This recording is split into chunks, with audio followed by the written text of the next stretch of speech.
na ang mga apostoles na ang mahal nga birhen naapod tong 120 ka mga ilahang gitawag og mga tinon og mga magtotoo nga nagtigom didto sa itaas nga lawak didto sa gitawag og Jerusalem.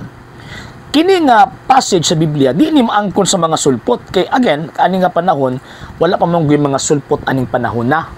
Wala pa'y mga protestante o pa'y mga pastoy aning panahon na samot na nga walay nagbit-bit-bit aning Biblia aning nga time aron ingnon nga gitukod sila or iya sila sa Ginoo.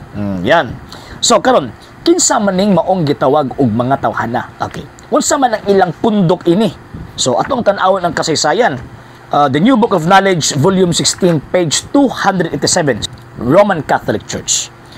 The history of the Roman Catholic Church began in an upper room in Jerusalem almost 2,000 years ago.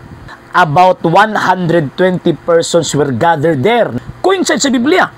They were followers of Jesus Christ and they were awaiting the coming of the Holy Spirit. He had promised to send them from heaven. So kana di ang giingon sa Acts of the Apostles chapter 1 verse 12 to 15 nga 120 ka mga tao na dihang mga apostol na dinha ang mahal nga Birheng Maria ang ilan ang relihiyon sumala sa kasaysayan Romano Katoliko.